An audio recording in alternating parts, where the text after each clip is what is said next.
2 jours de formation au cœur du centre ITA d'Abomey-Calavi sont consacrés à la validation scientifique et de visites de terrain pour réfléchir aux innovations technologiques et à l'implication des jeunes et des femmes dans la gouvernance foncière.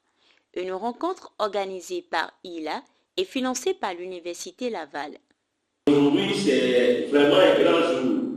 Et cet atelier, comme on le dit, c'est un atelier où nous allons présenter les résultats de l'étude et en même temps profiter pour renforcer la capacité des acteurs sur l'importance qu'occupent les questions du numérique dans les questions de gouvernance foncière et beaucoup plus centré sur les jeunes.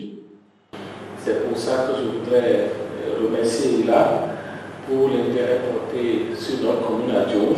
Je crois qu'ensemble nous allons travailler pour montrer véritablement l'opportunité que représente le foncier pour la jeunesse. C'est vraiment une impression de satisfaction et de savoir que on a encore du travail sur la planche si on veut élargir les résultats. D'abord, approfondir l'étude, mais aussi l'élargir à d'autres communes et pourquoi pas comparer après le Bénin avec d'autres pays.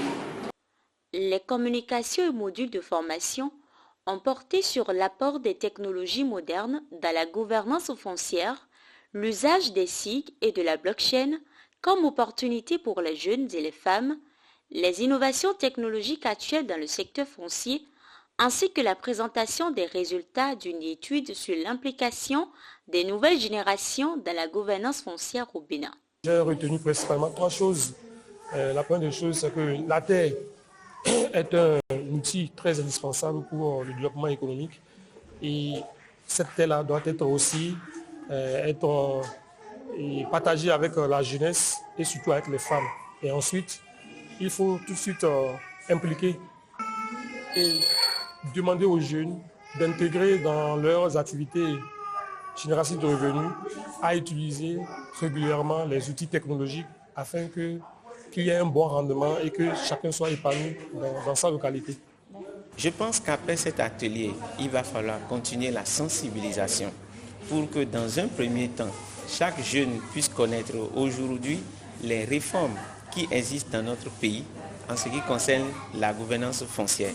Par ailleurs, encourager les séances d'échange et les cadres de concertation, d'abord au niveau local, communautaire et pourquoi pas au niveau national, pour que les débats qui autrefois tabous, les conflits intergénérationnels puissent trouver des solutions, puisque à travers le dialogue, on finit toujours par arriver à des solutions.